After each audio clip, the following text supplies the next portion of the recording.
Here is one of the most important tools you can have if you are doing any sort of video which needs smooth panning or tracking, all that kind of stuff. The toys which I use, I've also got a heavy duty video tripod.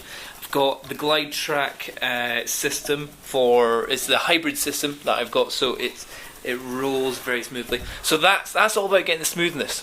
However, there's one major flaw in all this gear, and that is me. So if I am pushing something, or if I am pulling something or doing anything, the only place that shakes or vibrations can come from now is me. And it's not so much shakes or vibrations, it's also just if you are inconstant with your motion. So if you kind of go a little bit fast, a little bit slow, a little bit fast, a little bit slow, and you don't get it smooth with the speed, then there's one super duper mega important tool which you should always have. Every photographer or videographer should have in their bag with them at all times. And the best thing is, it's free. And it's already here. If you can't see it, that's because you're not looking hard enough. Because what I always have is a little rubber band. So I effectively never hold my tripod or my camera whenever I'm doing any shoots. I always pull with a little rubber band which the postman will drop off whenever he's dropping off some letters.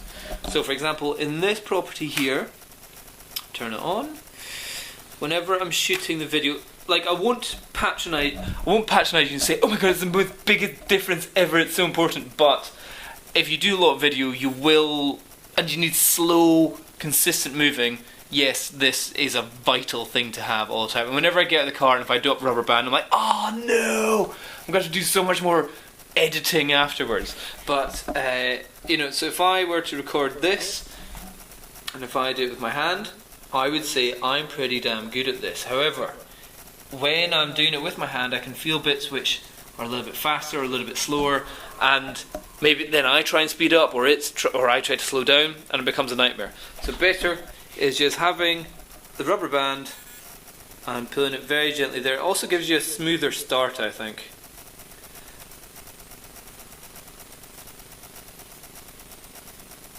And never try and touch the end.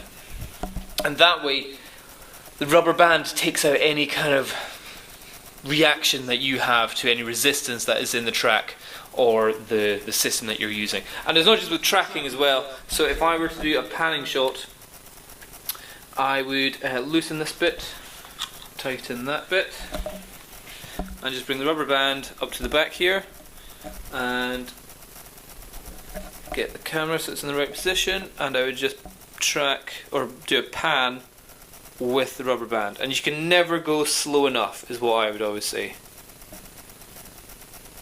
You can always speed up in post very easily, but slowing down, you don't really have a lot of opportunity.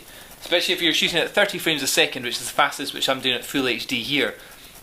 The slowest I can bring it down to is 80% speed, so that brings it down to 24 frames a second. If you're already shooting at a PAL setting, PAL, then you can't really slow it down at all. So whenever you're shooting video, do it as slow as you can, because you can always speed it up. And also the slower you do it, the less likely there's going to be vibrations or inaccuracies in your speed. And a rubber band is the most important thing you can have.